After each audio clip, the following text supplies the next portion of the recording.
Hi friends, मी प्रियंका स्वागत करते तुमचं स्पेशल रेसिपीमध्ये। आज आपण रवा केक कसा बनवायचा तो पाहणार आहोत। रेसिपी एकदम परफेक्ट आहे, नक्की या पद्धतीने तयार करा। तर मी ते 1 वाटी रवा घेतलेला आहे। तुम्ही कोणताही कप किंवा वाटी सेट करून घेऊ शकता आणि एकाच वाटीने प्रमाण घ्यायचं आहे। ज्या वाटीने रवा घेतलेला होता त्याच वाटीने सारखा 1 कप दूध घेतलं। थोडं थोडं करून दूध घालायचं आणि व्यवस्थित एकजीव करून घ्यायचं आहे बॅटर।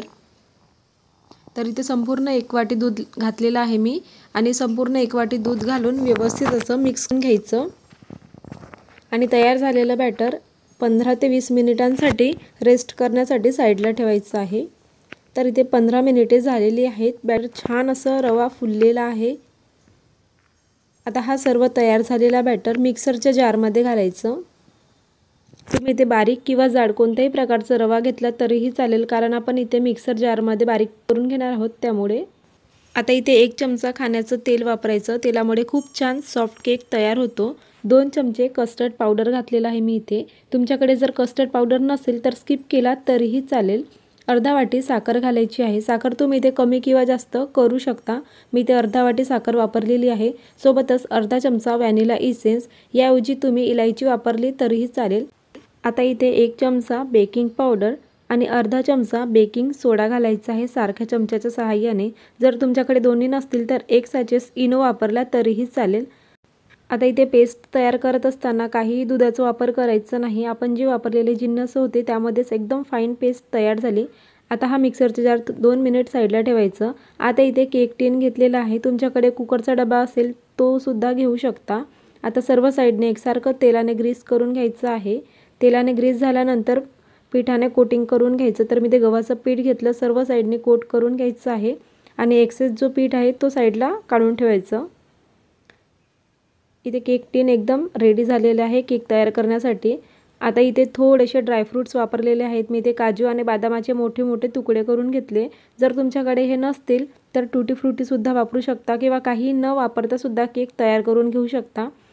आता सर्व बॅटर केक टिनमध्ये घालायचं आहे। आता यावरती सुद्धा थोडेसे गार्निशिंगसाठी मी ते काजू आणि बदामाचे काप घेतले मोठे मोठे। आता केक टिन एकदम तयार झालेला आहे, पाहू शकता अशा पद्धतीने। आता गॅसवरती तवा 5 मिनिटं अगोदर गरम करण्यासाठी ठेवलेला होता। यावरती स्टँड अशा पद्धतीने उलटं ठेवायचं आणि याला झाकून 25 ते 30 मिनिटांसाठी बेक करून घ्यायचं। तुम्ही यावरती पातेला जरी झाकून ठेवला तरीही चालेल। तर 30 मिनिटे झालेली आहेत। केक खूप छान पद्धतीने फुलला गेलेला आहे, पाहू शकता। आपण इथे बेक करायला ठेवलेलं होतं तेव्हा या पद्धतीने बॅटर होता आणि या पद्धतीने बॅटर झालेला आहे, छान फुललेला आहे। आता केक चेक करून बघूया। टूथपिकला काहीही बॅटर लागलेलं नाही, म्हणजे केक छान पद्धतीने बेक झालेला आहे, पाहू शकता। आता याला थंड होण्यासाठी साईडला ठेवायचं। थंड झालं की सुरीच्या मदतीने याच्या सर्वात अगोदर कडा काढून घ्यायचे आहेत।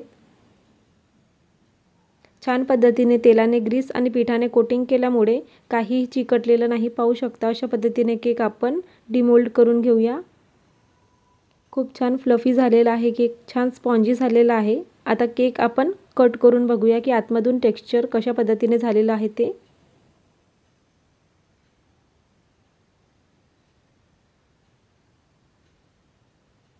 खूप छान सॉफ्ट केक तयार झालेला आहे। आतमधून सुद्धा एकदम फ्लफी झालेला आहे, स्पॉन्जी केक तयार झालेला आहे। तर ही केक बनविण्याची पद्धत तुम्हाला कशी वाटली, आवडली असेल तर प्लीज व्हिडिओला लाईक आणि चॅनलला सबस्क्राईब करायला अजिबात विसरू नका। पुन्हा भेटूयात अशाच प्रकारच्या रेसिपीसह।